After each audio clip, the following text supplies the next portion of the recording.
I've never really been big into horror movies. I've watched them throughout my life, but I've just never really gotten much into them. They unnerve me too much. I remember when I was about, I don't know, 13, 14. This would be in the mid to late 90s, no, the mid 90s. Um, I watched The Exorcist. I stayed up one night, and this is when HBO and Cinemax sort of thing. I stayed up late, and parents went to bed, and I watched The Exorcist, and it scared the living hell out of me. I haven't watched it since. It left a it left a mark on me. Although I will say, the first time I ever got a ringtone in the mid 2000s, it was the theme to The Exorcist, and to this day, that's still my ringtone. The theme to The Exorcist. This game has been a horror movie, and it's just a continuation of a very, very sad and disheartening story. And it's just kind of like I can feel the whatever you call it inside of you, the joy, the passion, just going away. Um, Sophie Cunningham got hurt, and that looked intentional. I know it looked like that one lady looked like she fell, but I mean, it looked like she was diving right for her, taking the contact and then just diving right to her knee. Um, Bad, just horrible coaching. You have to know when you're playing this Connecticut Sun team with the history from previously, they're going to be after you. Everybody's after Sophie now because, Lord have mercy, God forbid she actually try to, uh, promote the league in a certain way, try to promote herself, and try to get the league going too, which is the same thing Caitlin Clark did, even though she's used her platform to try to help the league. But she's still not out there. I hope she doesn't come back this year. I really don't. As much as I love watching her play, she just needs to take this. They need to just leave her on the shelf the rest of this year. If I was her, I'd make some serious hard decisions about the rest of my career. Do you really want to be in the WNBA? Do you really want to be on the Indiana Fever? Because you can tell they're committed to Stephanie White. The announcers just glazing Stephanie White and the job she did with the Connecticut Sun the last 2 years, even though they underachieved, um, at least in the postseason. And they're going to stay with her. She does not like Caitlin Clark's style of play. She has a completely different style of play she wants. She doesn't understand the generational talent with Caitlin Clark. You build around her and you foster your system around her. She just don't get it. And if I'm Caitlin Clark, I'm looking for another league and another or a completely other league to play for. If you have to start your own and use your influence and money for that, so be it. But if I was her, I'd go overseas. Spend some time out there, get to see the world a bit, um, and like I said, get to actually play real basketball. The officiating's been horrendous, but it doesn't matter. This team looks so unprepared. They're out. I mean, they're running. They're out there trying, but they just look completely lost out there. They don't know what to do. They got Aaliyah Boston and Natasha Howard in foul trouble, so we might actually have to play Chloe Bibby, other than the minute total I think she's played in this first half.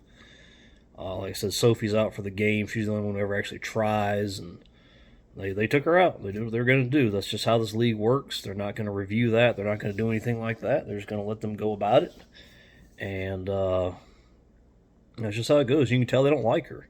Nobody's calling her out on it. The announcers for that one game were talking. I think it was the Phoenix game. They're like, yeah, I think it was the Phoenix announcers were talking about how she kind of tries to play it off like she's so innocent, and they really trashed her.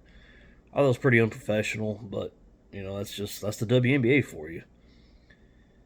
We tried giving this league a chance. I tried 2 seasons, watched every Fever game I could, didn't miss but a few.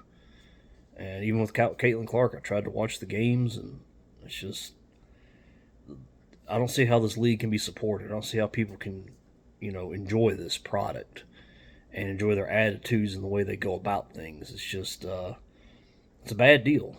I don't like it at all. Like I said, Sophie got taken out intentionally, in my opinion, and nobody's gonna do anything about it. That's just they just we're a physical league. We play physical. No, that's an excuse so that you can just go out there and have no emotional control. It's the same excuse Draymond Green uses. I play emotionally. No, you have no emotional control.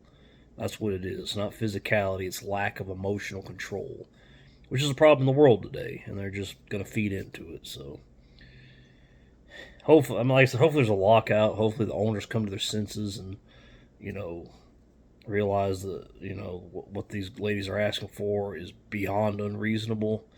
Hopefully, they just shut the league down.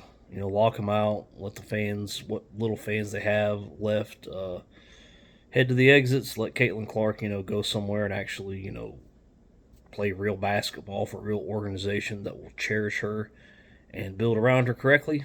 Um, that's just I can't believe that 19 points down to the Sun. I mean, you talk about a team that's just the team. I don't even know it's the players so much, but the organization is just throwing in the towel. Complete lack of awareness by Stephanie White. How she did not have this team ready for the onslaught that the Sun were, of course, going to throw at them because they've only won 6 games all year, so clearly they've not shown very much pride in their work. But of course, they're going to show pride against the Fever. One, people actually watching them, and two, with the history from that first game, of course they're gonna, they put Caitlin Clark out of commission. Probably what's going to turn out to be for the rest of the year. What should be for the rest of the year. Playoffs, I don't want to hear about it. We're not going to make the playoffs, and if we do, we're just taking up space for a team that deserves it a lot more than us, like Washington. Um, it's just so disheartening, so discouraging to see that. I tried to give the league credit last year, a little bit of grace because I mean, hey, they 29 years, and so this is their 29th year, so I guess they had 27 years going into that, and complete apathy, complete lack of anything resembling interest, and they blew it. But they had this whole off season to get ready for it and understand what was coming, and they just blew it. And this season's been an embarrassment. Now they went and took Sophie Cunningham's legs out, one of the few people that's actually left. Um, I don't know. Tough to see. That's just the halftime, so maybe I'll do a video after the game. Maybe I'll be asleep. Who knows? So, take care, guys.